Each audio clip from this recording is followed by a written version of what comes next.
Então vamos dar início ao nosso encontro, que sintam-se mesmo distantes, abraçados, com alegria que recebemos a todos, para fazermos mais um aprendizado com a doutrina espírita, que é uma doutrina eminentemente consoladora e libertadora, que nos ensina a pensar e a nos conduzirmos melhor diante da vida. Então só não está melhor porque eu estou com um torcicolo, mas isso faz parte. Então, para dar início, vamos fazer uma leitura dessa mensagem que eu compartilhei com vocês, com o grupo, que consta no livro Vida Feliz, pelo Espírito Joana de Ângela, através das mãos abençoadas de Divaldo. Os maus pensamentos intoxicam a alma, atraem o pessimismo e as presenças doentias dos espíritos perturbados e maus. Mantenha a tua mente presa às ideias positivas, iluminativas, aos programas de enobrecimento, de cuja conduta te advirão o bem-estar íntimo e a alegria de viver. O que pensares com insistência, hoje ou mais tarde, se concretizará. Os fatos se corporificam de início no campo mental, para depois tornarem realidade no corpo físico. Pensa no bem e banha-te com a luz do amor. Pelo Espírito Joana de Ângeles. Então, com a leitura dessa mensagem, vamos à nossa prece. Almir, tudo bem? Bom dia. Tudo, João. Bom dia. Então vamos à prece.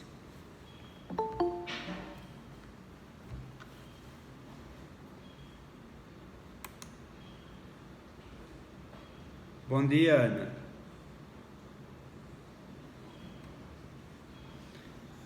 Então vamos à prece. Senhor Jesus, mestre e amigo, que nós possamos nos colocar como aprendiz das tuas lições imorredoras, que nos fala ao espírito imortal que somos, convidando-nos a vivenciarmos a nossa imortalidade, a acolhermos as provas, as expiações, para que não venhamos nos paralisar nas lamentações, e sim procurarmos em Ti, Senhor, a luz que nos falta, a paz que precisamos, encorajando-nos para essa batalha interior, levando-nos a nos conectarmos à natureza íntima de Deus, a criarmos um vínculo cada vez mais profundo, para que a nossa alma possa se fortalecer e avançar em Tua direção, elegendo ao Evangelho como terapia, profilaxia, para que as nossas almas possam se renovarem, alcançarem uma maior maturidade espiritual. Gratos estamos, Senhor, por este momento de bênçãos e de luz, que a espiritualidade maior possa nos inspirar a uma melhor compreensão dos ensinamentos revelados. Que a Tua paz, que a Tua luz permaneça hoje e sempre com todos nós.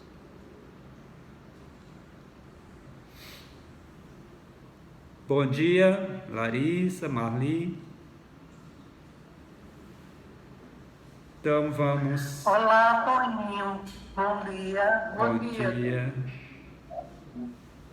Então vamos hoje com mais um encontro sobre o suicídio, hoje com a terapia preventiva, que a doutrina espírita nos oferece, para que possamos alcançar a harmonia, o equilíbrio necessário e as orientações seguras que nos conduzirá a todos a um amanhã melhor, focando na vida futura do reino de Deus que nos aguarda a todos.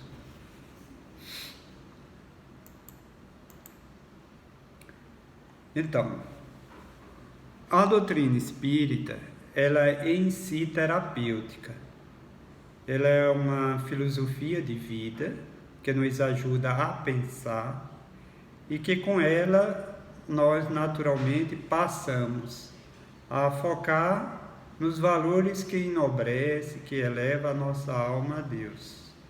Então, o Evangelho, à luz da doutrina espírita, ele é terapêutico porque ele nos, como Jesus bem afirmou, eu vim para os doentes, não para os sãos, e todos nós aqui na Terra somos doentes.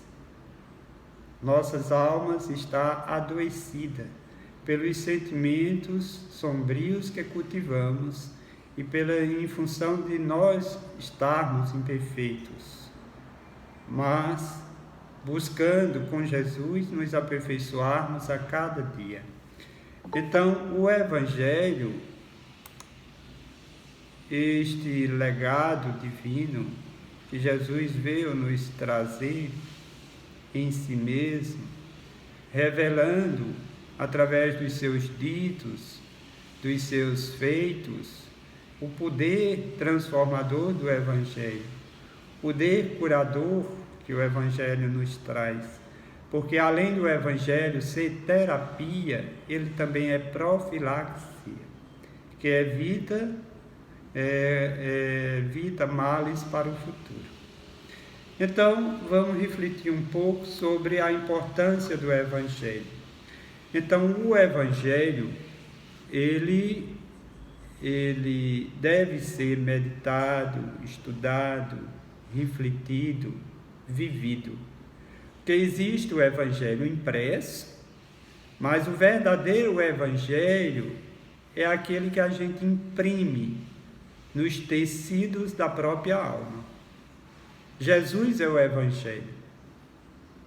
Por isso que ele afirmou para todos nós: eu sou o caminho da verdade e da vida. Então, o Evangelho nos convida, a mergulharmos, a olharmos para dentro e a buscarmos criar esse vínculo mais profundo com Deus. Cada um de nós somos construtores do Evangelho, que está imanente, presente na essência do nosso ser. Porque o Evangelho revelado por Jesus é o Evangelho do Reino de Deus, que Jesus conquistou na sua plenitude. Então, Jesus é o protótipo do Evangelho, é o modelo de Evangelho. E ele nos convida a conquistá-lo em nossas vidas. Então, quando se diz Evangelho segundo a doutrina espírita, não é um outro Evangelho, mas é o Evangelho olhado com os princípios que norteia a nossa vida espírita, a existência de Deus, a imortalidade, a reencarnação, porque é com o olhar dessa doutrina reencarnacionista que a gente compreende melhor as máximas de Jesus. A gente compreende melhor a fala do Cristo, Porque como conquistarmos, como Jesus disse, sede perfeito, assim como vosso Pai Celestial é perfeito, se nós tivéssemos só uma existência. Então, o Evangelho, à luz da doutrina espírita, vem nos dar essas orientações seguras para que nós possamos alcançá-lo em nossas vidas. Então, para que a gente possa, como o Evangelho, como terapia, como prevenção do suicídio, certo? Para que as pessoas que estão com ideações suicidas, ou aqueles que são suicidas inconscientes, em função da forma como se conduz a vida, primeira coisa para começarmos esse processo de terapêutico, de autotransformação, ele se dá em reconhecermos Deus como nosso Pai Celestial. como nas palavras de Paulo: em Deus existimos, nos movemos e nele vivemos. Atos 17, 28. Então precisamos ter essa consciência de que nós existimos em Deus. Deus é a sua presença em nós, nos revela as potencialidades divinas que nós precisamos conquistá-las. Em Deus existimos. Por isso que o Espírito é imortal, porque nós existimos em Deus. E devemos nos mover em Deus, porque todos nós nos movemos nas leis de Deus. A lei de causa e efeito. Quando obedecemos à vontade de Deus, que cultivamos os sentimentos mais nobres que o Evangelho nos convida a vivenciá-los, por consequência, somos merecedores da paz, da felicidade, da harmonia, do equilíbrio. O nosso coração vai se purificando e a alma vai alcançando uma maior maturidade psicológica. Então, nele vivemos. Então, aqui é um convite. Nós vivemos em Deus, porque a nossa vida está em Deus. Então, nós vivemos em Deus, mas muitas vezes nós nos desconectamos de Deus. Nós nos furtamos a vivenciar a vontade de Deus. Então, quando isso acontece, aí a alma se enfraquece, a alma adoece, que é o caso de quase todos nós aqui nesse planeta Terra, não é? Que trazemos imperfeições e nós precisamos de uma doutrina que nos oriente o nosso caminhar, para que nós possamos conquistarmos esse vínculo mais profundo com Deus e permitirmos que Deus esteja na condução das nossas vidas. Então, um outro ponto importante para que nós possamos é ver a vida com esse olhar de Deus. Deus olha para cada um de nós e Ele sabe que todos nós fomos criados, fadados à felicidade, à vida de plenitude. Então, nós precisamos, no capítulo 1 do Evangelho segundo o Espiritismo, naquele capítulo que traz como tema as revelações das leis de Deus. Então, no capítulo, Kardec veio nos revelar as leis de Deus, porque nós precisamos compreender, como nós existimos em Deus, compreendermos as leis que regem as nossas vidas. Então, todos nós somos regidos por leis sábias e imutáveis. Então, como construir a felicidade ignorando essas leis? É impossível, porque a nossa felicidade está fundamentada na compreensão e na vivência das leis de Deus. Então, por isso que o capítulo 1 vem nos revelar. Vem revelar a mensagem de Moisés, vem revelar a primeira, a lei mosaica, depois veio Jesus, revelar o Deus como Pai, veio nos revelar as leis de Deus através dos seus sermões, das suas parábolas. Ele veio nos preparar e veio nos orientar como nós podemos alcançar o seu reino de luz. Ele veio lançar as diretrizes de felicidade, a base para conquistarmos o reino de Deus. Então, a doutrina espírita, como consta no Evangelho segundo o Espiritismo, o capítulo Sede Perfeito, o Espiritismo vem hoje. O Espiritismo vem hoje lançar luz sobre uma multidão de pontos obscuros. Entretanto, não a lancem consideravelmente. Os Espíritos procedem nas suas instruções com admirável prudência. Não foi senão sucessiva e gradualmente que abordaram as diversas partes conhecidas da doutrina, e é assim que as outras partes serão reveladas, à medida que o momento tenha chegado para fazê-las sair da sombra. Então, a sombra aqui é desconhecimento, é ignorância, é fuga.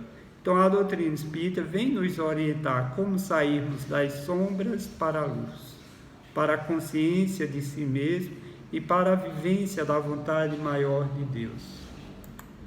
Então, quando o ser, tudo isso vai nos orientar para que a gente, porque as ideações suicidas, elas estão fundamentadas no materialismo, na descrença, não é? Na falta desse olhar voltado para a vida futura. Então, para que nós possamos superar as nossas fugas psicológicas, precisamos justamente reconhecer este espírito imortal que somos. Como diz o Espírito Dias da Cruz, quando o ser se reconhece espírito imortal e se analisa à luz da reencarnação e do progresso, reconhecendo fruto singular do amor de Deus, ele se permite conduzir na vida como tal, favorecendo a sintonia psíquica ampliada com a fonte afetiva luminosa de sua intimidade amorosa que flui sem cessar. Então aqui o Espírito Dias da Cruz, ele nos convida a reconhecer o Espírito imortal e viver a nossa imortalidade. Porque quando nós nos reconhecemos Espírito imortal, nós passamos a entender que tudo passa, tudo se supera. Depressão, ansiedade, doenças as mais variadas, pânico, tudo se supera, porque nós somos espíritos imortais, criados, fadados à vida de plenitude, a superarmos todo o mal e nos libertarmos de todo o sofrimento. Então, esse olhar voltado para a imortalidade e procurarmos entender que nós somos seres que pré-existimos e que voltaremos a existir, que através da lei dos renascimentos vamos alcançar a vitória do bem sobre o mal, vamos alcançar a pureza de coração, nosso coração vai se purificar, porque nas condições em que nós nos encontramos, o nosso coração ainda está impuro, mesclado pelos sentimentos do orgulho, do egoísmo, das paixões, da avareza, de todos os outros sentimentos que derivam desses sentimentos.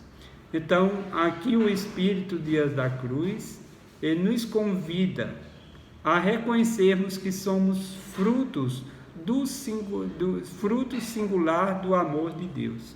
Então, somos depositários do amor de Deus em nossas vidas. O amor que nós vivenciamos, ainda muito fragmentado, em pedaços, porque nós ainda não vivenciamos o amor estável, constantemente, em função das imperfeições, do orgulho, do egoísmo, nós muitas vezes oscilamos, mas esse sentimento de amor que Deus nos tem a todos, nós somos depositários dele. E o amor que nós conseguimos expressar é a manifestação da presença de Deus em nossas vidas. Porque todos os sentimentos divinos, eles se fundamentam na presença de Deus em nossas vidas. Nós trazemos um potencial de amor a ser desenvolvido, um potencial de sabedoria a ser conquistado. Momento que nós vamos adquirindo, conquistando esses valores, compreendendo melhor as leis de Deus, vivenciando o sentimento de amor, o perdão, para que possamos nos libertar de mágoas, de culpas, de remorsos, porque muitas vezes as ideias suicidas estão fundamentadas nas culpas, nos remorsos que o indivíduo não consegue, né, superar, porque desconectado de Deus não o busca. Mas nós precisamos entender que com Deus tudo superamos e tudo conquistamos. Então, aí o Espírito Dias da Cruz, no livro Amor, ou seja, no livro Pílulas de Amor, ele diz: o trabalho do homem na existência é reconhecer-se filho de Deus, criado no amor e para o amor, em que vive sempre mergulhado, desde aquele que lhes é estrutura de vida, até que flui na relação com todos aos quais se vincula, e o que sustenta o universo no qual cada ser se insere. Dias da Cruz. Então, nosso trabalho aqui do homem na existência é reconhecermos filhos de Deus e vivermos como tal. Então, no momento que a gente vive como filhos de Deus, a gente vai viver para amar e ser amado. A gente vai viver para dar um sentido maior à nossa própria vida. Que muitas vezes o indivíduo que está nas ideações suicidas, eles perdeu, enquanto se encontra nessas ideações, perdeu o sentido da vida, ou está dando um sentido muito pequeno à vida, que não está ajudando a ver os horizontes, a ver a vida à frente. Não consegue ter essa percepção. E vem a doutrina espírita ao nosso encontro, para que nós possamos nos ajudarmos mutuamente, acendermos a chama da esperança, a chama da imortalidade, e vivermos a nossa imortalidade, entendendo que, através da lei dos renascimentos, o Espírito vai adquirindo experiência, sabedoria, vai superando os conflitos e vai alcançando uma paz maior. Então, o objetivo da vida na Terra, das nossas encarnações, o objetivo é superar as imperfeições que traz como causa a desconexão de Deus, os débitos de amor, e procurarmos progredir diante da vida. Então, para uns, como revela os Espíritos da Codificação, Deus lhes impõe a encarnação com o fim de fazê-los chegar à perfeição. Para uns, expiação, para outros, missão. Porque muitos vieram à Terra com a missão, por exemplo, Chico Xavier, Divaldo Pereira Franco, Madre Teresa de Calcutá, Irmã Dulce, São Francisco de Assis e muitos outros que fazem parte desse movimento da doutrina espírita, com o propósito de ajudar-nos a compreender melhor o papel da doutrina espírita em nossas vidas, o papel da doutrina espírita na família, para que a família, com a presença do Evangelho, no seio da família, possa, essa comunhão de pensamentos e de sentimentos, ajudar a família, que juntos, que Deus nos uniu, para que possamos, com a família, em busca também da ajuda na família maior, acolhendo os mecanismos da misericórdia de Deus, ajudar-nos a superar o ontem mal conduzido e avançarmos no amanhã melhor. Mas aí os Espíritos da Codificação, mas para alcançar essa perfeição tem que sofrer todas as vicissitudes da existência corpórea. Nisso é que está a expiação.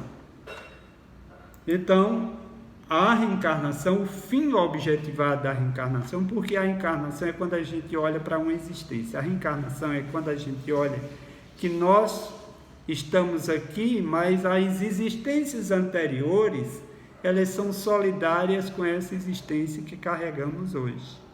Por isso que o fim objetivado com a reencarnação é reparar os danos que causamos em nós mesmos e no outro. E para isso vem a expiação. Porque a expiação é procurarmos, diante dela, diante dessa prova, superar, ressignificar o passado. Ora, se ontem eu agi no orgulho, no egoísmo, prejudicando vidas, que hoje eu possa ressignificar esse conteúdo com a expiação. Ou seja, aprendermos com a expiação a valorizarmos a vida. Então, no momento que o indivíduo não acolhe a expiação, que procura fugir através da drogadição, do alcoolismo, das fugas as mais variadas e a fuga suicida, então, naturalmente, o indivíduo está se furtando a superar as misérias morais que nós trazemos na alma. E isso impossibilita, muitas vezes, de alcançar uma nova vida e ir aumentando muito mais a miséria que já trouxe, aumentando, duplicando, triplicando com a fuga, pelo suicídio. Então, como todos os espíritos, sem exceção, estão destinados à perfeição de Deus, na sua justiça divina, lhes faculta os meios de alcançá-la, por intermédio das provações da vida corporal em novas existências, dando-lhes a oportunidade de realizar o que ainda não puderam fazer ou concluir.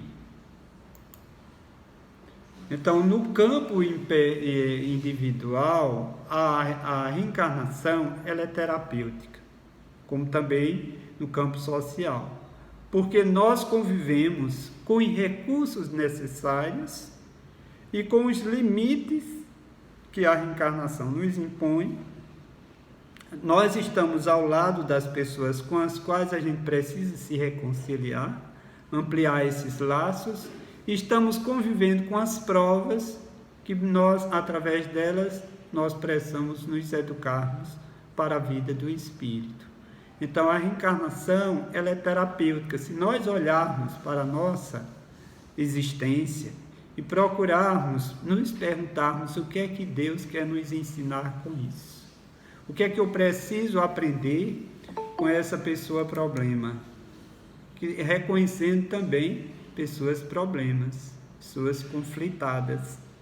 Então, no momento que nós procurarmos fazer esse aprendizado, cair em si, sair do pedestal e percebermos que nós somos humanos, trazemos débitos de amor, trazemos conflitos na alma e que o nosso irmão está também nessa mesma sala de aula, aqui no mesmo planeta, convivendo com as situações semelhantes, com as mesmas vicissitudes, e procurar realmente cair em si e perceber que nós somos muito pequenos, trazemos limites, somos imperfeitos, vulneráveis, somos pobres de luz. Então, no momento que a gente cai em si e percebe e procura vivenciarmos a nossa condição humana, almejando, certo? Nos tornarmos cada dia um pouco mais, um pouco melhor. Então, vivenciando esses valores, mas para isso a gente precisa cair em si, porque aquele que se acha acima dos outros, acima da média, ele não avança, porque ele não para pensar nas suas fraquezas. O orgulho é uma das fugas grandes. A maior das fugas é quando a gente se acha acima. A pessoa passa por várias vicissitudes, várias situações e tem dificuldade de acolhê-las, porque ele não gostaria de vivenciar esse tipo de situação, não é? E tende a fugir. Muitas vezes a fuga se dá, às vezes, pelos excessos, pelo alcoolismo, pela drogadição, pela avareza, pelo ciúme. Tudo isso são fugas psicológicas que impossibilitam o ser de avançar em busca de um amanhã melhor. Então, agora eu convido vocês para a gente abrir o Evangelho, para a gente discutir algumas passagens que tem no Evangelho, à luz da doutrina espírita, loucura e suicídio, capítulo 5º, certo? e vamos aí discutir, porque os textos espíritas, ele nos revela as causas e apresenta terapias. Então, a terapia espírita nós vamos encontrar nos próprios textos do Evangelho. A oração é terapia, o perdão é terapia, o amor ao inimigo é terapia, porque todos esses sentimentos, ele vai nos levar à nossa cura definitiva, que é a superação do mal. Bom dia, que está chegando, bom dia. E a todos, sintam bem-vindos. Se tiver o Evangelho em mãos, vamos abrir para a gente refletir um pouco sobre algumas passagens.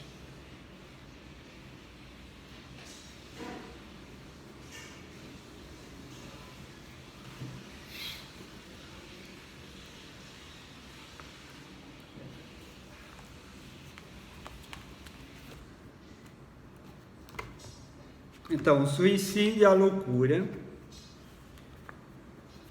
No item 14, a calma e a resignação adquiridas na maneira de considerar a vida terrestre e a confiança no futuro dão ao espírito uma serenidade, que é o melhor preservativo contra a loucura e o suicídio.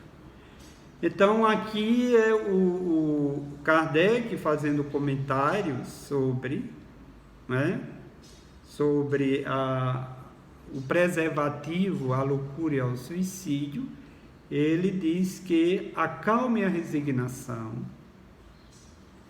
adquiridas na maneira de considerar a vida terrestre, veja aqui, olha, de onde então nós podemos aqui nos perguntar, de onde eu tiro essa calma e resignação que pode me preservar contra a loucura e o suicídio?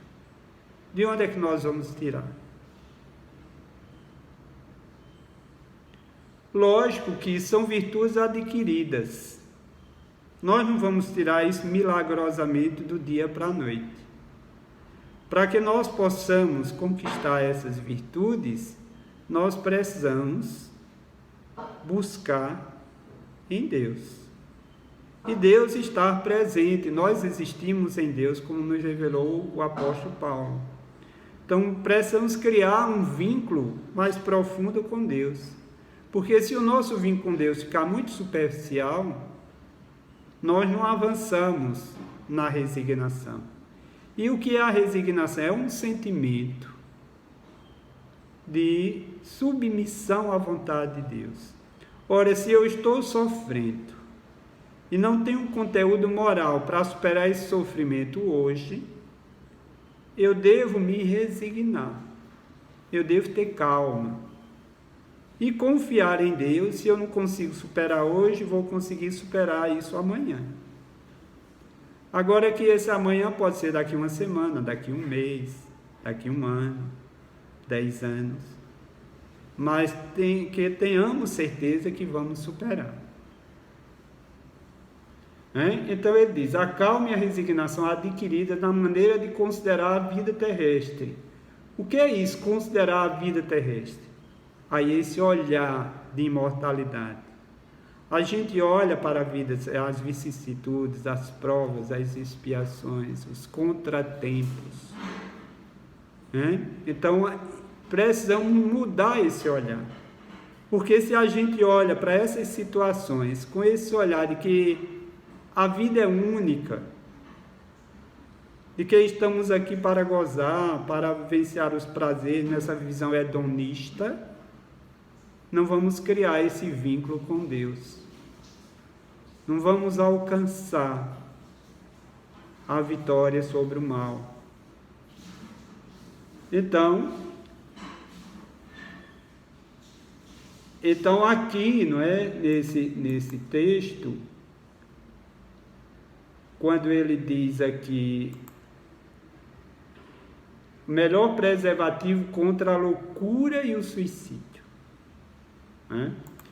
Por exemplo, quando Kardec fala que a calma e a resignação é um preservativo contra a loucura, enlouquecer aqui não é só esquizofrenia,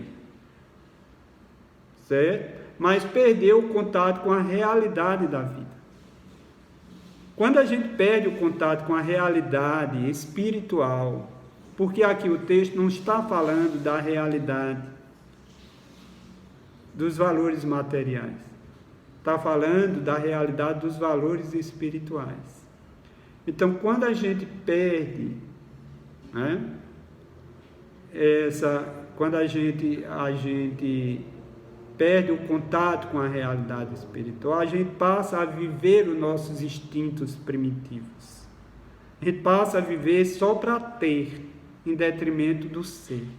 E quem vive só para ter, em detrimento do ser, espiritualmente falando, diz, fulano é um louco. Porque muitas vezes a pessoa não sabe as consequências de viver só para a vida material, negando o espírito imortal que somos. Então, por exemplo, quando a pessoa passa a roubar, bater nos outros, se sentir acima dos outros, diminuindo, usando dos meios os mais variados para ganhar tudo em cima dos outros, escravizando. Então, tudo isso se viciando no álcool, nas drogas, tudo isso é loucura. Por isso que aqui Kardec ele nos fala que é um preservativo contra a loucura e o suicídio. Porque o suicídio é um ato também de loucura, é uma loucura muito maior. Mas se o indivíduo não vai diminuindo, não vai se preservando das loucuras menores, ele vai justamente cair nessa maior. Porque ele vai diminuindo suas forças, vai se decepcionando com a vida material, não tem domínio sobre aquilo que ele gostaria de alcançar, vai fugindo e naturalmente ele termina cometendo um ato maior. Então, para a pessoa se preservar contra a loucura, nós precisamos entender que nós nos movemos em Deus, que Deus movemos na lei de causa e efeito, que Deus tem um propósito para cada um de nós, porque se nós não entendermos, nós vamos justamente continuar, perseverar nesses atos enlouquecidos. Então, se nós pensarmos de acordo com a lei de causa e efeito, entendendo que se nós nos furtarmos aos sentimentos de amor, sofremos as consequências dele. Porque quando é que a gente, por exemplo, alguém comete um erro conosco, aí a gente cultiva a mágoa, o rancor, o remorso, por ter agido também, retribuído o mal com o mal, isso é uma loucura. Porque isso vai interferir negativamente na nossa vida. Isso vai macular, infelicitar, adoecer. Então, o preservativo é nós nos submetermos à lei de causa e efeito, ou seja, submetermos à vontade de Deus e nos conduzirmos melhor nessa lei. Semear, fazer uma boa semeadura, porque a lei de causa e efeito é a lei da semeadura.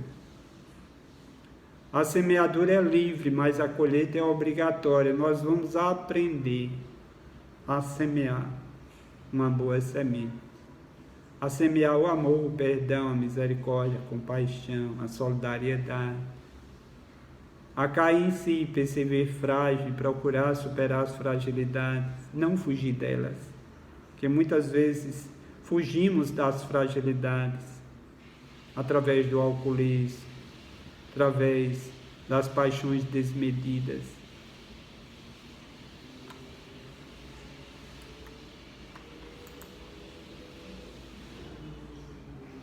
Aí ele diz aqui ainda nesse item: com efeito é certo que a maioria desses casos de loucura se deve à comoção produzida pelas vicissitudes que o homem não tem coragem de suportar. O homem não tem coragem de suportar. Por exemplo, ele perdeu o emprego. Aí, em função dele não confiar nele. Por exemplo, ele perdeu o emprego, então muitas vezes ele se paralisa diante daquilo, se deprime, se angustia. Ele não... né? Aí aqui o texto diz: com efeito, é certo que a maioria dos casos de loucura se deve à comoção produzida pelas vicissitudes que o homem não tem a coragem de suportar. Então, se ele não tem a coragem de suportar, a tendência dele é fugir. E as fugas psicológicas são os vícios, as paixões desmedidas. A depressão é uma fuga psicológica.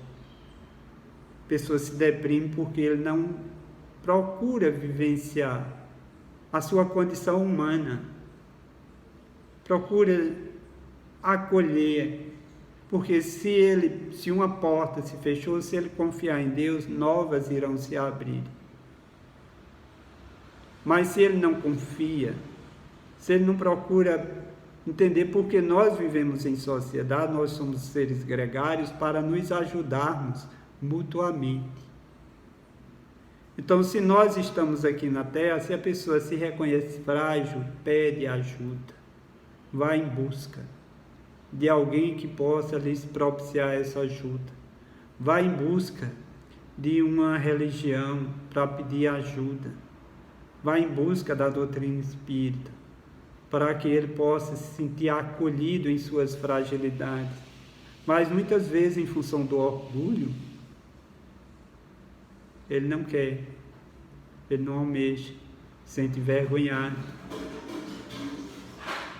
Então aí o texto, ele nos convida, porque a própria terapia aqui, ó, qual é a terapia?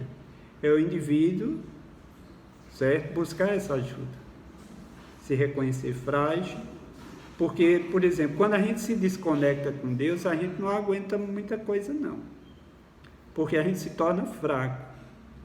Então, diante dessas fragilidades, por estarmos desconectados de Deus, então essa comoção produzida pelas vicissitudes que o homem não tem a coragem de suportar. Porque coragem de suportar se dá também pela coragem de ser humilde, de se reconhecer frágil, de ir em busca de ajuda. Então, continuando aqui na leitura. Se, portanto, pela maneira com que o Espiritismo nos faz encarar as coisas deste mundo, o homem recebe com indiferença, mesmo com alegria, os reveses e as decepções que os teria desesperado em outras circunstâncias. Veja que o Espiritismo ele vem modificar o nosso olhar, vem nos ajudar. Essa comoção, ela mudou. Antes, a comoção produzida pelas vicissitudes, o homem não teve coragem de suportar. Com o olhar da doutrina espírita, ele alterou. E ele passou a ter um olhar diferente para a vida e foi se sentindo mais forte, adquirindo resistências morais ou procurando pedir socorro. Pedir apoio, pedir ajuda e encontrar justamente na ajuda as forças necessárias para não sucumbir, para não ceder ao mal. Então veja que a doutrina espírita, como nos fala de que tudo pode ser superado, que Deus não desiste de cada um de nós, que Deus ama a todos os seus filhos, como nos oferece, como nos fala o Evangelho, que Deus oferece o sol para justos e injustos, que Deus ama a todos os seus filhos, os que sofrem, os que fazem sofrer, embora que os que sofrem e acolhem melhor o seu sofrimento recebem uma maior misericórdia de Deus. Os que se rebelam contra Deus, se fecham para Deus, pouco recebe, mas à medida que vai caindo em si, percebendo que sem Deus ele nada consegue de útil e de bom, nada consegue superar, vai caindo em si, caindo do pedestal, porque à medida que a gente vai caindo e vamos nos percebendo frágil, Deus vai nos tornando fortes. À medida que a pessoa é frágil e foge das suas fragilidades, com atitudes, com aparências de forte, os violentos são muito fracos, porque ele quer cobrir a sua fraqueza com a violência. Então, no momento que ele acolhe a sua fraqueza, então Deus torna-o mais forte, levando a fazer um vínculo com Deus e alcançar a sua paz, estruturando a sua alma na energia amorosa, se conectando a Deus e alcançando com isso. Aí aqui o texto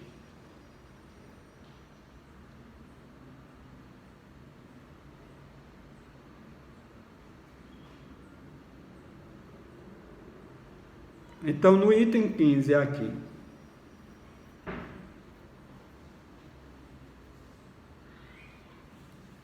Então, com a doutrina espírita, nós passamos a receber, diante das vicissitudes, dos contratempos, diante dos fatores os mais variados, que a gente tinha tudo, muitas vezes, para cair. E a gente, com a doutrina espírita, a pessoa passa a ter um olhar diferente. Porque ele vai encontrar justamente, porque ele vai se colocar acima desses acontecimentos.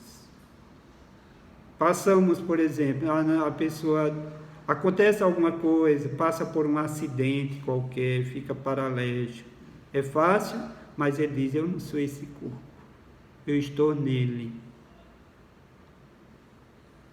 Mas eu tenho Deus que vai me dar força para eu passar por esses anos sem negar a mim mesmo, sem procurar sair da vida. Então, se ele vê como se ele entende, se eu estou passando por isso, é porque eu fiz por merecer. Alguma coisa eu fiz no passado e eu preciso hoje não aumentar essa miséria, e sim acolher essa expiação e procurar superar. Então, quem é que vai nos dar esse olhar? A doutrina espírita. Ela vem nos revelar de que tudo aqui é passageiro, que tudo passa, e que nós não devemos ficar na lamentação, na reclamação, nas queixas, procurando viver, porque quem se lamenta, se queixa, perde esse vínculo com a vida futura, como se identificasse com a vida presente, com essa visão hedonista, nihilista, do nada. Como Joana de Anjos diz, muitas vezes a gente corre em busca de coisa nenhuma. Trabalha, mas quais são os valores? Está em busca disso. É importante para a própria alma.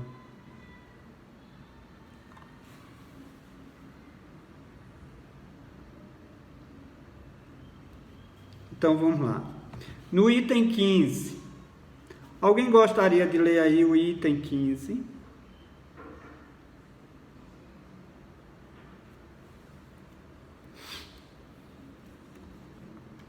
Gostaria, alguém está com o Evangelho?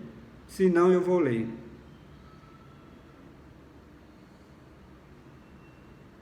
Então, vamos lá. Eu posso ler, seu Toinho? Pronto, vai lá, dona Noemi.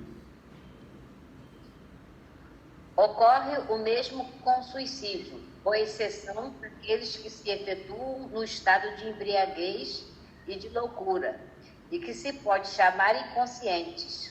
É certo que, quaisquer que sejam os motivos particulares, tem sempre por causa um descontentamento.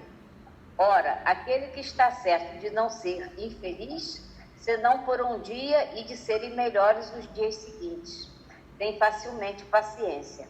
Ele só se desespera se não vê fim para seus sofrimentos. E é, pois, a vida humana em relação à eternidade, se não bem menos que um dia. Mas para aqueles que não crêem na eternidade, que crê que tudo neles se acaba com a vida, se está oprimido pelo desgosto e pelo infortúnio, não vê seu fim senão na morte. Não esperando nada, acha muito natural, muito lógico mesmo, abreviar suas misérias pelo suicídio. Pronto, então veja que aqui começa a ter um diagnóstico, né? Quando ele diz, o mesmo ocorre com o suicídio. Postos de lado os que não dão em estado de embriaguez e de loucura, aos quais se pode chamar de inconscientes. É incontestável que tem eles sempre por causa um descontentamento. Veja, aqui está falando, né? A gente precisa entender qual a diferença entre o suicídio consciente e inconsciente. O consciente é um suicídio planejado. O inconsciente não. Por exemplo, planejado, a pessoa aguarda que as pessoas saiam de casa, já comprou o material, está ali, já pensou como é que deseja sair da própria vida física, ele planeja, ele vem arquitetando os planos, certo tempo. Às vezes tenta de um jeito, aí não deu certo, por exemplo, não conseguiu o esperado, aí vai tentar outra forma, vai continuar planejando. E o suicídio inconsciente, o indivíduo, por exemplo, vamos imaginar, ele é alcoólatra, mas ele sabe que com aquele alcoolismo está diminuindo o tempo de vida, está adoecendo, certo? Esse é inconsciente, é o suicídio indireto. A pessoa tem consciência de que aquele vício está lhes fazendo mal, mas não deixa. Mas outros bebem, mas é ignorante, acha que faz bem à saúde. Então esse não é suicídio inconsciente. Lógico que vai sofrer também o mal da bebida, mas ele não tem consciência disso, certo? Então a pessoa, por exemplo, bebe, tem uma percepção assim de que ao beber perde um pouco de percepção, aí sai no carro, aí é acidentado. Isso é suicídio inconsciente também, porque ele tem essa consciência que a bebida tira um pouco da percepção dele. Está claro isso? Alguma pergunta? Algum acréscimo?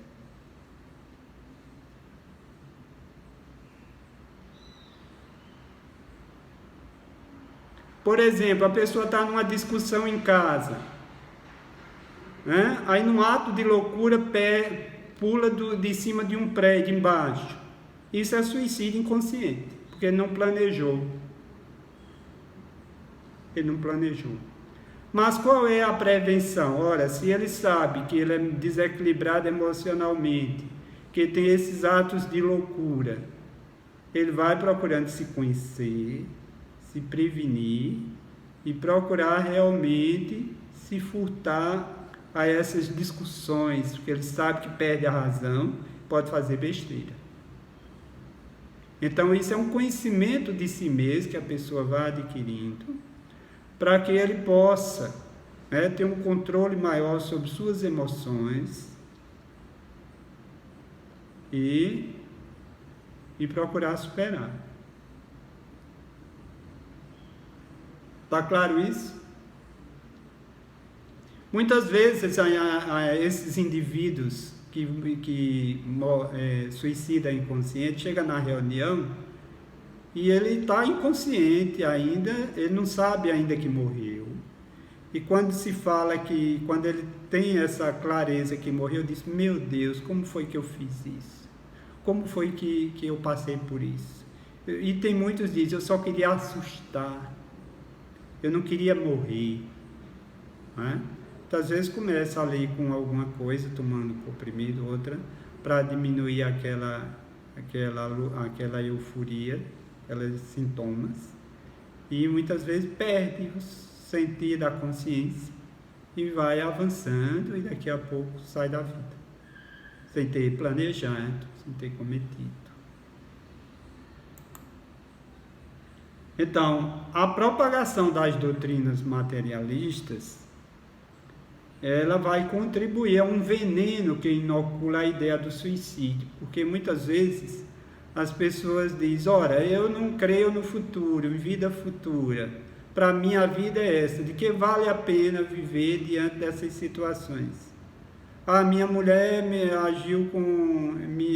deixou para trás, meu marido deixou para trás, eu não vivo sem eles, minha vida sem ele não tem sentido.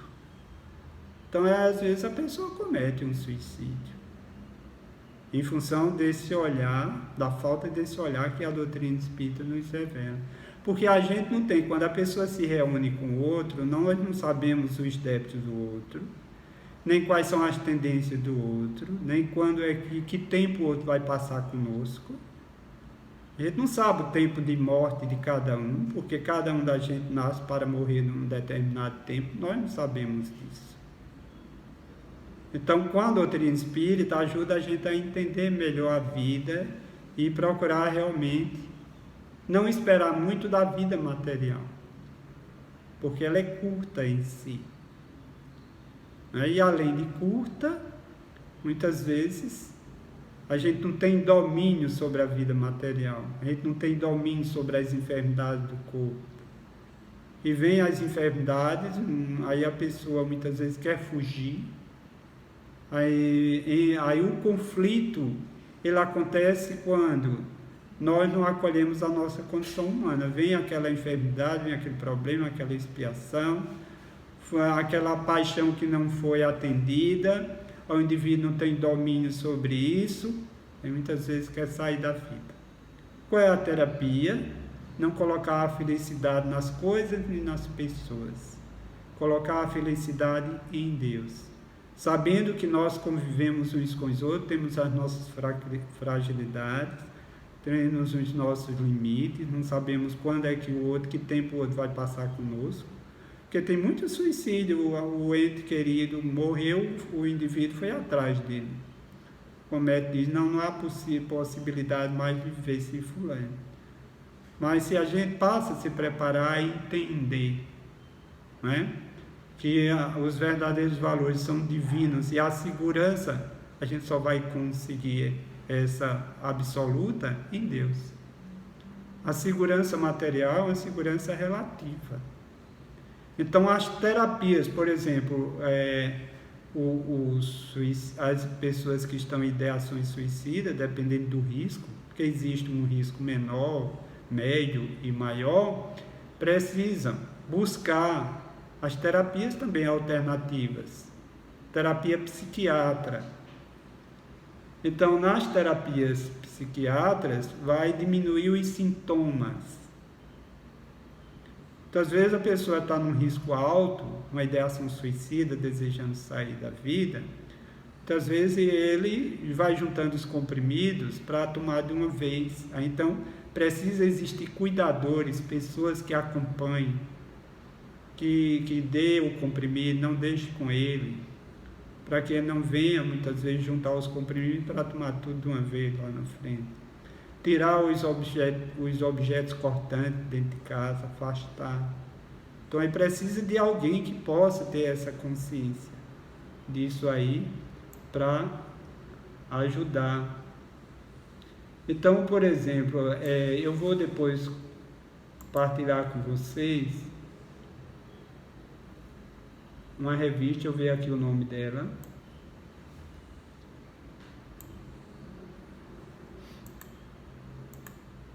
A Associação Brasileira de Psiquiatria, ela lançou uma cartilha intitulada Suicídio, informando para prevenir, juntamente com o Conselho Federal de Medicina, em 2014.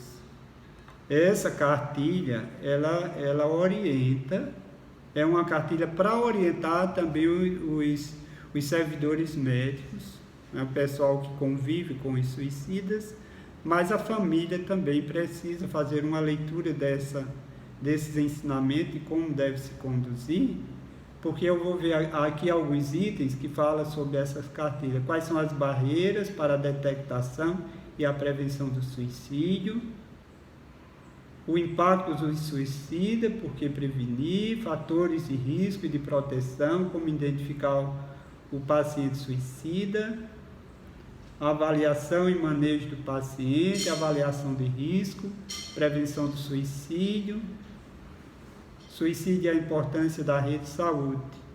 Então, a cartilha boa, foi bem elaborada, baseada nas pesquisas da Organização Mundial da Saúde. Depois vocês procurem conhecê-la, porque mesmo que em casa, hoje no lar, não tenha ninguém com essas ideações, mas existe questão também do suicídio indireto. E futuramente a gente não sabe se alguns membros da nossa família desejam sair da vida. Então devemos nos prevenir, é a prevenção. Não deixar para pensar no caso só quando tivermos uma situação familiar, mas pensarmos antes, para ir prevenindo.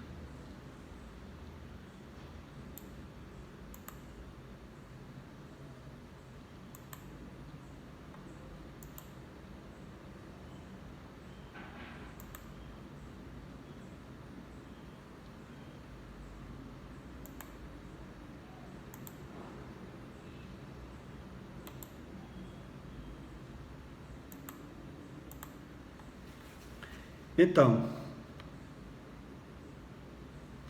aqui no... Diga. Pode falar agora ou você está deixando só por Não, sinais? pode falar. Deixa eu ligar aqui minha câmera. A gente tá falando desse assunto. E quando eu estava lendo o Evangelho, eu estava me lembrando daquele início de nosso lar. Quando André Luiz é chamado de suicida, né? Sei. O livro Nosso Lar. E a gente sempre só leva essa questão do suicídio como algo que a gente faz de imediato. Eu acho que alguém está com o microfone ligado, está de tudo, não? Quando a gente só se coloca nesse lugar de suicídio, quando a gente vê que foi um ato que a gente provocou e que tirou a nossa vida naquele momento, né? E eu achei interessante quando o Nosso Lar vem fazer essa colocação para André Luiz, porque assim, a gente tem que tomar muito cuidado, porque todo dia, dependendo das nossas ações, a gente se encaminha para o suicídio, né? Uhum. Seja nessa questão de o mal cuidado com a saúde, certo? Seja nos nossos atos. E André Luiz foi justamente por conta da doença que ele adquiriu, que foi porque ele não se cuidou enquanto saúde, né? Assim, ele teve uma vida muito desresgrada em determinados momentos. E assim, é uma coisa para a gente se colocar, porque eu acho que se a gente for fazer essa prevenção no dia a dia, a gente não vai chegar nesse ápice de querer retirar nosso bem maior que a vida. Porque assim, já foi comprovado, a pessoa não amanhece do dia para a noite querendo se matar, não. Ela já vem todo um processo de vida que se prolonga, né, com isso. Certo. Então, eu achei bem interessante essa colocação do Nosso Lar, porque a gente só sempre se coloca suicídio como aquela coisa que é de imediato, né? Eu tirei minha vida. Mas quantas vezes a gente não está se colocando para esse canto de se levar a um suicídio, né? E outra colocação que eu faria é o seguinte, essa prevenção do Setembro Amarelo, ela é muito boa, porque ela dá aquele ênfase de que vamos parar e vamos pensar. Mas eu acho que é um tema que a gente tem que pensar corriqueiramente nele. Principalmente nesse período de pandemia, a gente não sabe das consequências que vão ter pós-pandemia. No momento está todo mundo resguardado em casa, a gente já viu que está tendo alto índice de depressão.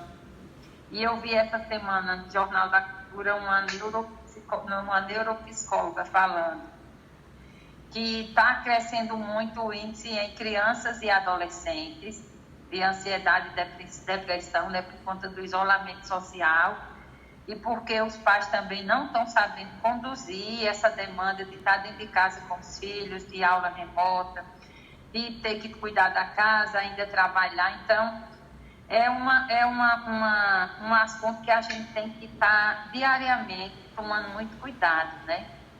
E pensando, e eu vejo assim, que quando o Evangelho diz que a resignação acalma, né? Eu acho que no momento é acalma. Porque uma situação de ansiedade leva a um pânico, né? Se você não tiver aqueles primeiros controles. E a gente tem um antídoto muito forte, que é a prece, né? Eu acho que é o momento da gente fortalecer o Evangelho no lar. Eu acho que é muito importante. Não só aquele dia, quem puder fazer mais outros dias, eu acho que é muito, muito importante, porque a gente está num período de transmissão de muita coisa, né? A questão das energias está muito densa, assim, está muito pesada. E a gente tem que se fortalecer para que a gente não chegue a essa proporção de que chegou, ou não tem mais jeito, o que é que a gente vai fazer agora, certo? Certo, muito bem aí. Obrigado aí pela sua contribuição. Então, no Evangelho, no livro O Céu e o Inferno, capítulo 1... Está desativado o microfone, Toninho. Certo, obrigado. Então, no livro O Céu e o Inferno, capítulo 1, parte 1, o título do capítulo é O Porvir e o Nada. Aí, no final desse capítulo, Kardec coloca uma nota sobre um caso. Ele diz o seguinte: um moço de 18 anos, afetado de uma enfermidade do coração, foi declarado incurável. A ciência havia dito, pode morrer dentro de 8 dias ou de 2 anos, mas não irá além.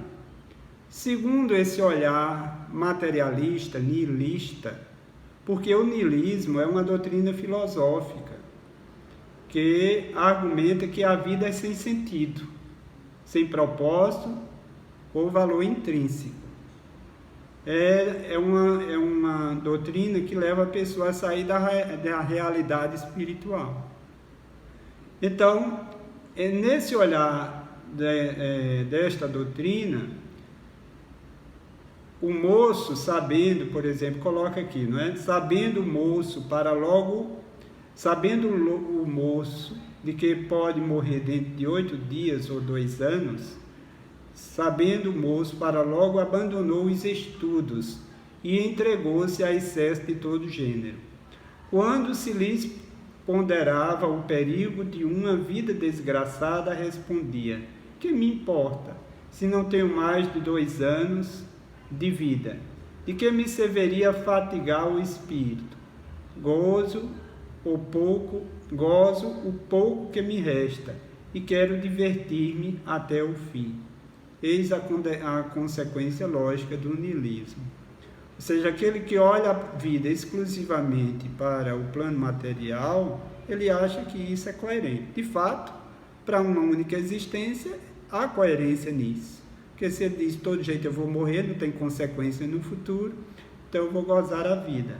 Mas para o olhar do espírita, se este moço for espírita, teria dito: a morte só destruirá o corpo, que deixarei como fato usado, mas meu espírito viverá. Serei na vida futura aquilo que eu próprio houver feito de mim nessa vida, do que nela puder adquirir em qualidades morais e intelectuais. Nada perderei, porque será outro tanto de ganho para o meu adiantamento. Toda a imperfeição de que me livrar será um passo a mais para a felicidade. A minha felicidade ou infelicidade depende da utilidade ou inutilidade da presente existência. É, portanto, de meu interesse aproveitar o pouco tempo que me resta e evitar tudo que possa diminuir-me as forças. Qual desta doutrina é preferível? Termina Kardec. Lógico que é a doutrina espírita, que nos fala desse porvir, que vale a pena sofrer resignados. Seremos compensados com as conquistas morais com a diminuição da miséria, com a maturidade que a alma adquire.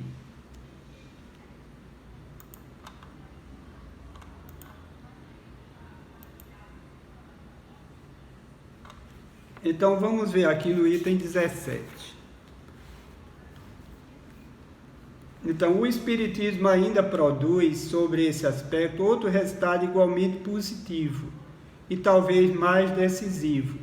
Apresenta-nos os próprios suicidas a informar-nos da situação desgraçada em que se encontra e a provar que ninguém viola impunemente a lei de Deus, que proíbe ao homem encurtar a sua vida. Veja que, quando a doutrina espírita revela através das comunicações espíritas, existem muitas comunicações espíritas que foram aí divulgadas através dos livros espíritas. Então essas comunicações, como também nas reuniões mediúnicas, que não são divulgadas, mas para o corpo das pessoas que participam das reuniões mediúnicas, isso passa a ser preventivo. Então ele diz, apresenta-nos os próprios suicidas a informar da situação desgraçada. Ou seja, os próprios suicidas vêm informar. Para que muitos conscientes e outros inconscientes, para que outros não façam o que eles fizeram. Quando se diz numa situação desgraçada, é uma situação sem graça. Graça no sentido de graça de Deus, certo?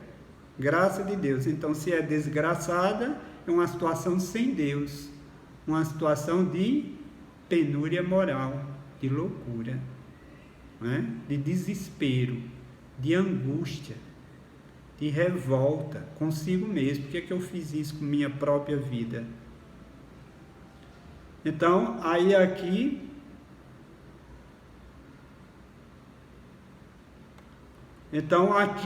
nos revela também que a maior ingratidão é a ingratidão quando a pessoa sai da própria vida.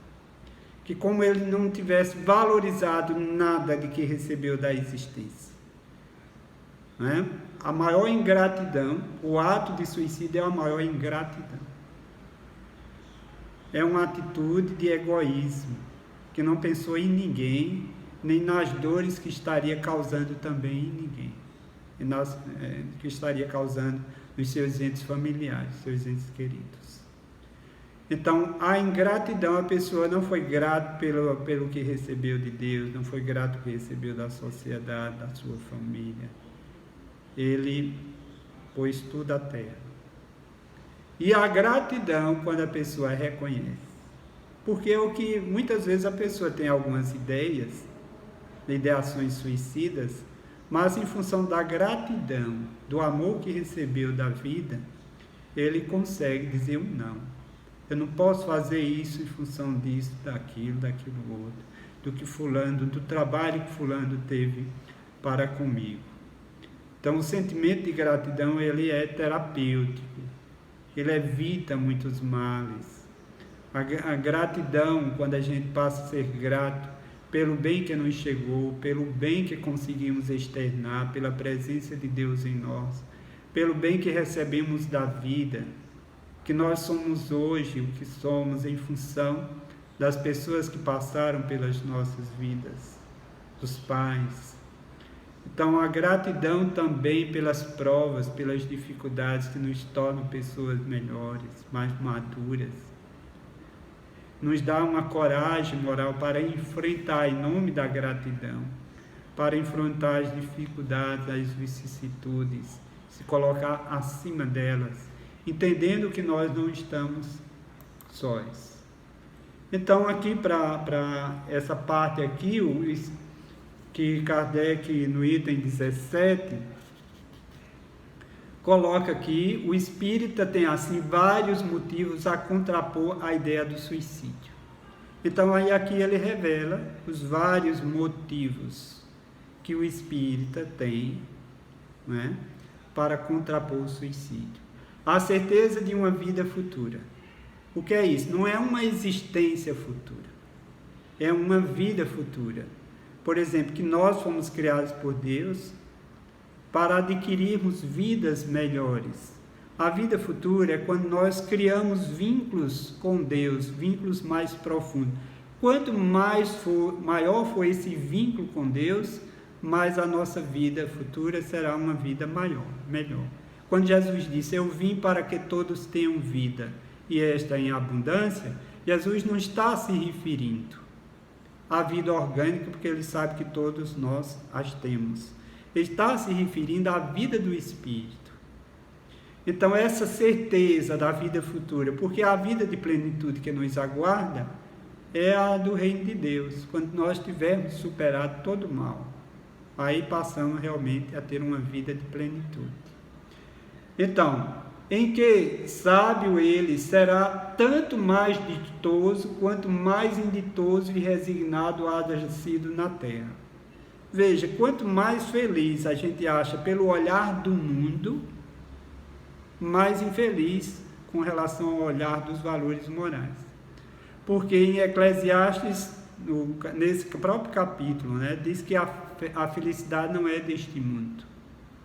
Não é o dinheiro, a posição social que torna o homem feliz, mas se ele acha que o que torna ele feliz são esses valores, a posição social, dinheiro, mais infeliz ele é, um desgraçado que ele é com relação aos valores morais. Aí aqui diz, a certeza de uma vida futura, a certeza de que, abreviando seus dias, chega precisamente a um resultado oposto ao que esperava. Ora, se eu fui criado por Deus e abrevio meus dias, indireto ou direto, por um suicídio direto ou indireto, naturalmente, isso tem uma consequência na nossa vida.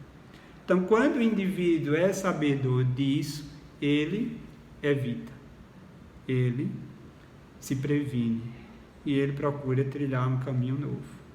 Aí o outro motivo, que se liberta de um mal para incorrer no mal pior, mais longo e mais terrível, e se engana, imaginando que com o matar-se vai mais depressa para o céu. A gente viu no encontro anterior as consequências. Precisamos repetir aqui. Então, tudo isso é preservativo. Quando a pessoa adquire com a doutrina espírita essa consciência. Ele se reconhece inferior e entende que se ele cometer o ato em si, a miséria vai aumentar mais e mais. Que o suicídio é um obstáculo e que no outro mundo ele se reúna aos que foram objeto de suas afeições e aos quais esperava encontrar. Então, o suicídio é um obstáculo. Como o caso da mãe que a gente viu na semana passada, que o filho cometeu saiu pela morte natural e ela acompanhou pela via do suicídio e o sofrimento advindo disso. Donde a consequência de que o suicídio, só lhes trazendo decepções, é contrário aos seus próprios interesses. Ou seja, ele entende que o suicídio só traz decepções e ele realmente evita. Por isso mesmo é considerável o número dos que têm sido pelo Espiritismo obstados de suicidar-se, podendo daí concluir que quando todos os homens forem espíritas, deixará de haver suicídio consciente. Agora aqui Kardec não está se referindo ao suicídio que frequenta a casa espírita, nem os que leem livros espíritas. Ele está se referindo aos espíritas que criam esse vínculo profundo com Deus. Quando ele diz, reconhece o verdadeiro espírita pela sua transformação moral. O espírita que está se transformando moralmente, que adquire essa consciência da sua imortalidade e vive a imortalidade nos valores morais de perdão, de misericórdia, de resignação, esses jamais irão cometer suicídio indireto. Mas os espíritas que não têm esse vínculo muito superficial, que não estão interessados pela sua transformação moral, que leem os livros, mas não aplicam em sua própria vida, esses não estão seguros. eles podem cometer suicídio em função de determinados fatores, né? De determinadas vicissitudes que venham a passar, porque não adquiriram as resistências morais suficientes para ver a vida além de um olhar terreno. Então, os espíritas que não estão interessados pela sua vida futura, que não caminha, que não se aperfeiçoa, que não se melhora, eles não são espíritas, são materialistas. Por isso que eles são espíritas na aparência, mas na vivência não se identifica com os valores que o Espiritismo vem nos revelar. Aí ele encerra isso dizendo, comparando-se então que os resultados que as doutrinas materialistas produzem com as que decorrem da doutrina espírita, somente do ponto de vista do suicídio, forçoso será reconhecer que enquanto a lógica das primeiras a ele conduz, a da outra o evita, do fato que a experiência confirma. Então, a doutrina espírita precisa ser disseminada, principalmente pelo exemplo, para que nós possamos, como espíritas, ser exemplos, né, de valores que enobrecem, que eleva a nossa alma a Deus. Alguma pergunta, algum acréscimo por parte de vocês?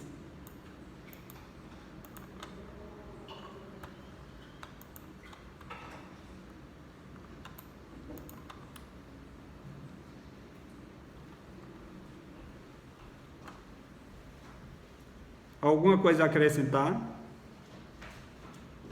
Então, o que de forma genérica a doutrina espírita nos fala que a causa do suicídio está na ingratidão, que a causa do suicídio está no orgulho e no egoísmo. Porque o orgulho e o egoísmo é um sentimento que está na raiz de todo o mal. Então, para que nós possamos superar, certo? As ideações suicidas, o suicídio inconsciente, a gente precisa cair em si e se ver orgulhoso, se ver egoísta.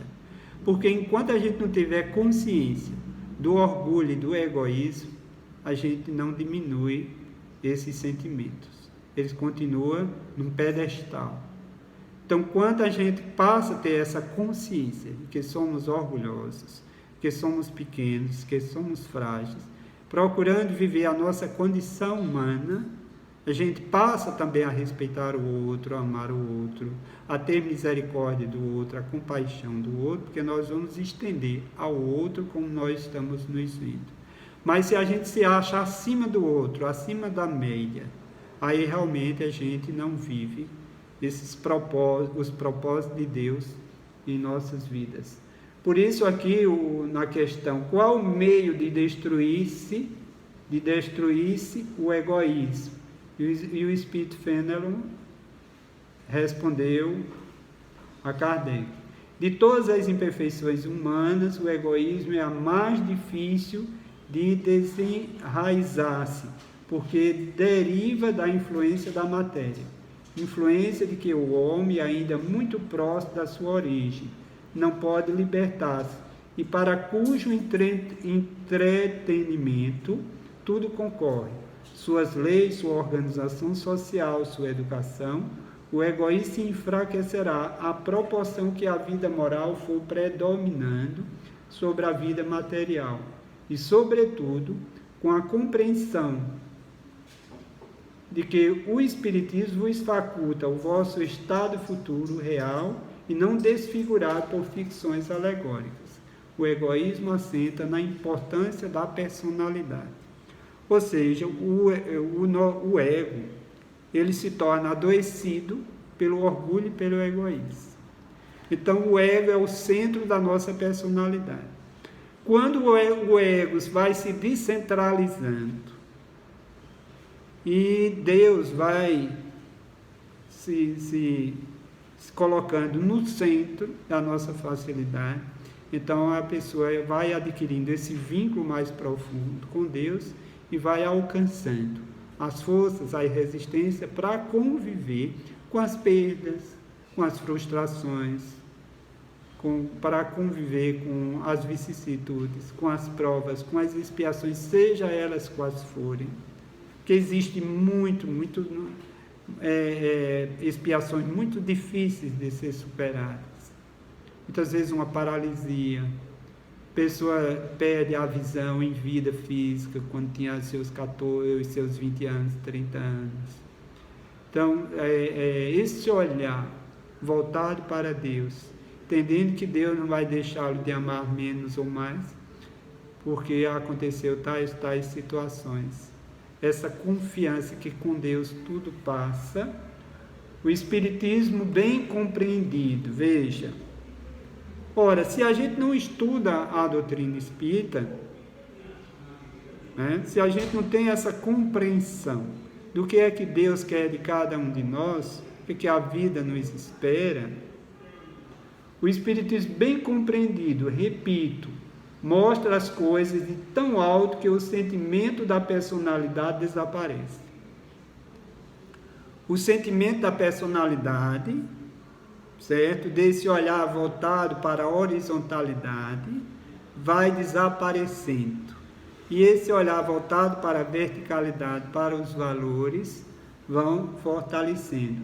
Diante da imensidade, desaparece, de certo modo, diante da imensidade, destruindo essa importância, ou pelo menos reduzindo-as às suas legítimas proporções, ele necessariamente combate o egoísmo. Então, quando vai diminuindo a importância, porque a gente se acha muito importante, não é?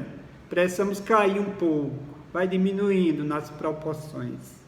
Então, à medida que vai diminuindo essas proporções, que a gente vai se reconhecendo frágil e contando com aqueles que na vida em sociedade podem nos dar a mão em nome de Deus. A gente conta com a presença dos guias, dos espíritos, amigos. A gente conta com a presença daqueles em sociedade que desenvolveram valores, caracteres, e a gente conta com a casa espírita, que além de um grupo físico, existe um grupo espiritual que nos acompanha. Então, diante desse olhar, elegendo o amor como meta essencial e procurando realmente superar, a gente alcançará a vitória. Então, para finalizar, eu vou ler aqui só um trecho de Joana de Anjos, que consta nesse livro. Amor Imbatível, Amor, Joana de Anjos, pelas mãos de Divaldo. Ela diz o seguinte: diante, portanto, de qualquer situação, é necessário amar. Desamado se deve amar. Perseguido é preciso amar. Odiado torna-se indispensável amar. Algemado a qualquer paixão dissolvente, a libertação vem pelo amor. Quando se ama, se é livre. Quando se ama, se é saudável.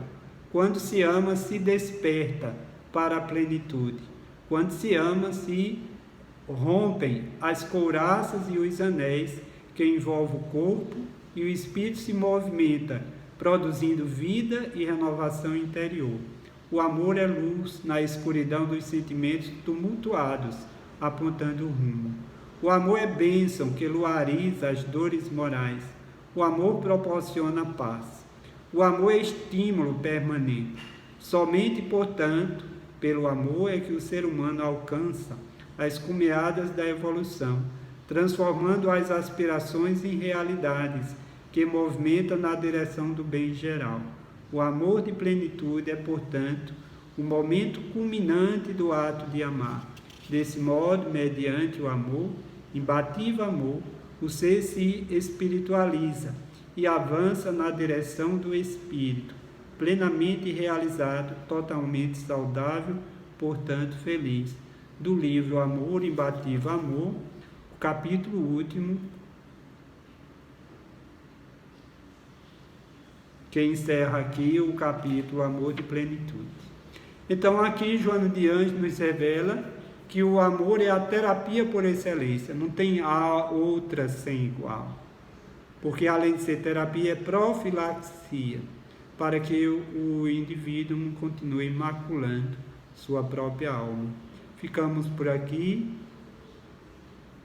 agradecidos a Deus por esse momento, por esse reencontro com vocês.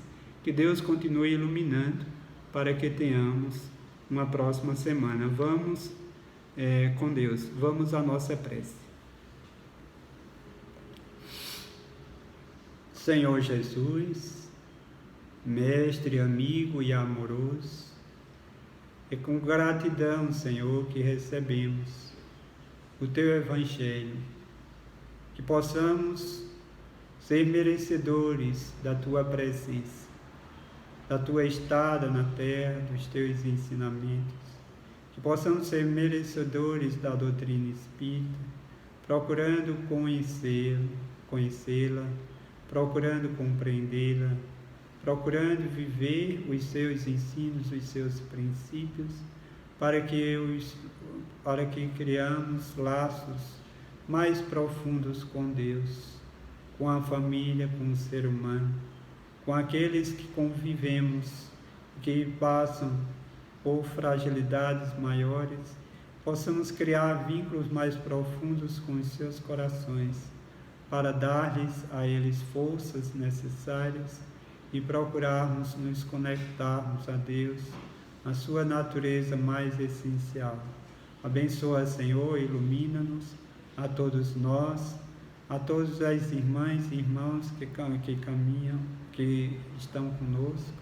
Que Deus abençoe cada família, cada lar que é representado, e que tenhamos contigo uma boa semana de aprendizado com a doutrina espírita, com a vida, na relação com a família e com aqueles com os quais também temos vínculos pela via profissional, pela via religiosa. Que Deus continue nos abençoando hoje e por todo sempre. Que assim seja.